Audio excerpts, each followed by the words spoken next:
कहानी है आरव और मायरा की। दो दिल जो पहले अजनबी थे फिर दोस्त बने और फिर धीरे धीरे उनकी ज़िंदगी एक दूसरे के बिना अधूरी लगने लगी। ये कहानी आपको कॉलेज के मासूम प्यार से लेकर रिश्ते की गहराई और उनके पहले किस तक ले जाएगी।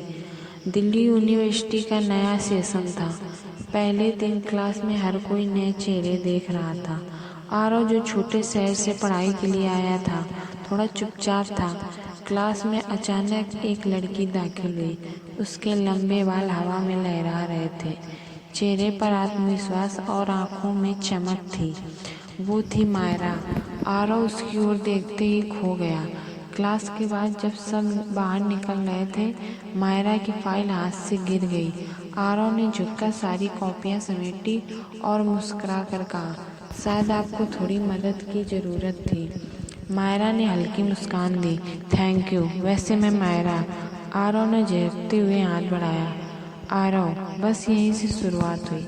धीरे धीरे दोनों की बातें बढ़ने लगी। कभी प्रोजेक्ट पर साथ काम करना, कभी कैंटीन में कॉफ़ी पीना, तो कभी लाइब्रेरी में एक ही टेबल शेयर करना। मायरा बेफिक्र, हंसमुख और शरारती स्वभाव की थी। आरव शांत और संकोची। दोनों का स्वभाव अलग था, लेकिन शायद यही वजह थी कि वे एक दूसरे को पूरा करते थे। एक शाम कॉलेज फेस्ट में मायरा ने आरव को डांस फ्लोर पर खींच लिया। आरव हंसते हुए बोला, मुझे डांस नहीं आता। मायरा ने उसका हाथ कसकर पकड़ा, डांस नहीं, बस पल जीना आता है, और वो तुम्हें बहुत अच्छे से आता है। उस दिन पहली बार आरव को एहसास हुआ कि मायरा उसके लिए कुछ अलग है। आरव मायरा को हर दिन और गहराई से चाहने लगा था, लेकिन डर था कहीं उसकी दोस्ती ही न टूट जाए। एक दिन दोनों कैंपस के बेंच पर बैठे थे। सर्दियों की हल्की धूप थी। आरव ने हिम्मत जुटाई और बोला, मायरा, मुझे तुमसे कुछ कहना है। तुमसे मिलने के बाद ज़िंदगी बदल गई है। तुम्हारे बिना सब अधूरा लगता है। मुझे लगता है मैं तुमसे प्यार करने लगा हूँ। मायरा ने कुछ पल उसे देखा, फिर उसकी आंखें चमक उठी। आरव, मैं भी यही चाहती थी कि तुम कहो, क्योंकि मैं भी तुम्हें चाहने लगी हूँ। आरव ने उसका हाथ थाम लिया। वो पल दोनों की ज़िंदगी का सबसे खूबसूरत था। अब उनका रिश्ता और गहरा हो चुका था। हर छोटी सी बात में मायरा आरव के साथ होती।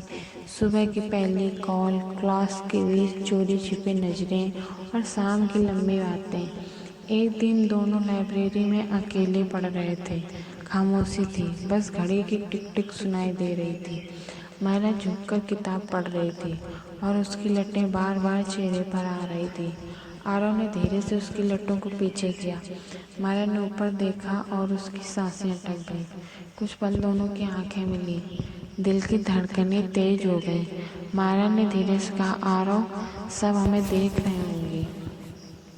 आरव मुस्कुराया, तो देख लेने दो, मुझे तो बस तुम दिख रही हो। कॉलेज का ट्रिप था, सब स्टूडेंट पिकनिक मना रहे थे, लेकिन आरव और मायरा धीरे धीरे भीड़ से दूर चले गए।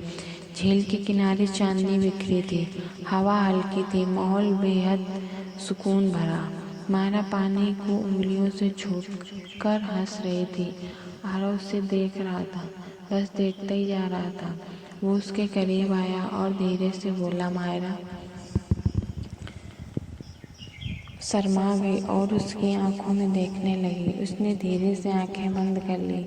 आरव ने उसके चेहरे को हाथों में थामा। उसके ओंठ मायरा के ओंठ से छू गए। वो पल मानो ठहर गया। दोनों की धड़कनें तेज थीं, सांसें एक दूसरे में घुल चुकी थी। वो पहली किस उनके रिश्ते की सबसे गहरी मोहर थी, प्यार का सबसे खूबसूरत इजहार। उस किस के बाद दोनों और भी करीब आ गए। अब वो सिर्फ प्रेमी नहीं, एक दूसरे की आदत बन चुके थे। मायरा कहती, आरव, तुम मेरे लिए सबसे खूबसूरत कहानी हो। आरव मुस्कुराता, और तुम मेरे लिए सबसे प्यारा सच। इम्तिहानों का दौर आया, दोनों व्यस्त थे, लेकिन हर दिन एक दूसरे को वक्त जरूर देते। एक रात मायरा ने कहा, आरव, अगर कभी हम दूर हो गए तो?